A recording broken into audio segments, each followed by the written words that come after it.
We'll have new developments in the search for that missing airplane in a moment. But first, we are learning we could be less than 48 hours now to a full Senate vote on the president's latest controversial cabinet pick, who's not a big fan of the Second Amendment.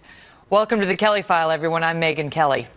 We are seeing growing opposition tonight to the man tapped to be America's next Surgeon General, a nomination that could get approved possibly as early as this Wednesday.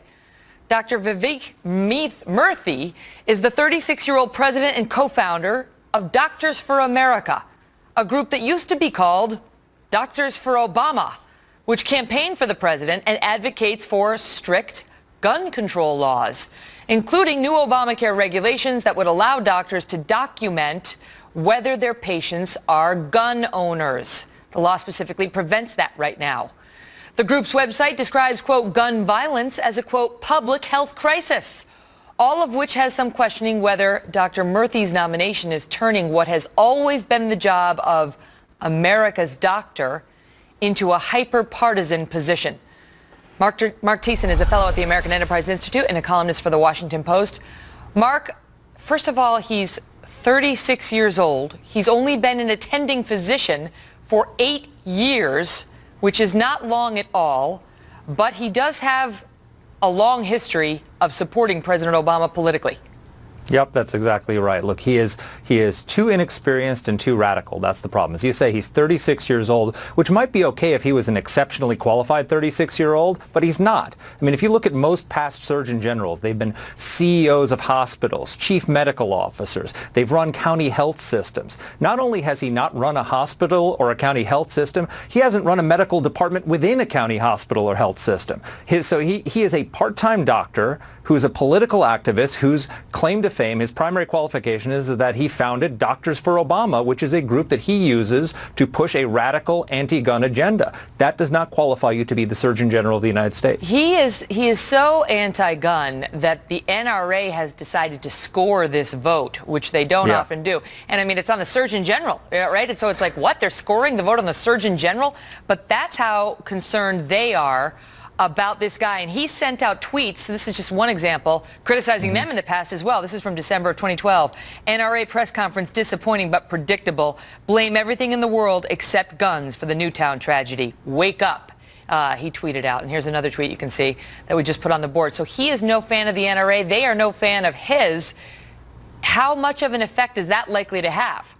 I think a very big effect. I mean, look, he goes out and says guns are a health issue. No, they're not. They're a constitutional right. The job of the Surgeon General is not to promote gun control. It's to educate people about diseases and disease prevention. Guns are not a disease. He seems to think they are. And the fact is that we've got a situation now where because Harry Reid invoked the nuclear option and which took away the filibuster from Republicans, this vote is on the Democrats. This is entirely, his nomination will be decided by a 51 vote majority. And so the question is, are pro-gun vulnerable Democrats in pro-gun states going to vote to confirm this guy? Because if they do, they're going to be in big trouble in November. You're 8 years in attending. You know your way around the block, presumably, and he was at Brigham and Women's, which is part of Harvard.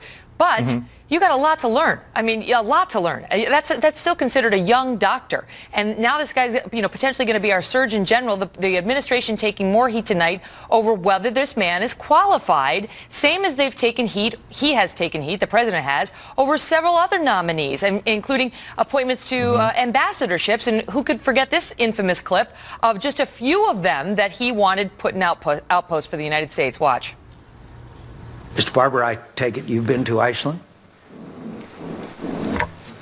Sir, I've not had the privilege yet. I look forward to it. So the government has denounced them, the coalition government. They're part of the coalition of the government. Well, I would say, you know what, I stand corrected. Matt, have you been to Argentina? Senator, I haven't had the opportunity yet to be there. I've traveled pretty extensively around the world, but I haven't yet had a chance. You've been to Norway? I guess, and Isabel, if you've been to Hungary? Yes, Senator, I have. Oh, good gracious. And now we have this guy. Yeah, it's amazing. I mean, look, the president has a pattern of picking highly partisan and unqualified nominees. I mean, we just went through this with the Justice Department nominee for the civil rights post who had defended a cop killer. Now you've got these ambassadors. That guy you showed who was the ambassador to Norway, it was going to be our ambassador to Norway, didn't know that Norway had a king and not a president. And he's going to be our ambassador. That is and a toughie. This isn't like I mean, go to Wikipedia and figure it out. I mean, they didn't even read the Wikipedia entries to their countries. You know, I mean, if you're but they're all big Obama donors. That's one thing they have in common, Mark. No, that's exactly right. But these aren't Caribbean countries. This is our NATO. These are NATO allies. This is these are major countries, and this is the Surgeon General of the United States, America's doctor. We need qualified, nonpartisan nominees to carry out our foreign policy and to advise Americans on medical issues. It's that simple. The NRA says this is a matter of trust, and they don't think they or their members are going to trust this Surgeon General, given his statements about guns and the Second Amendment. Mark, good to see you. Thanks, Megan.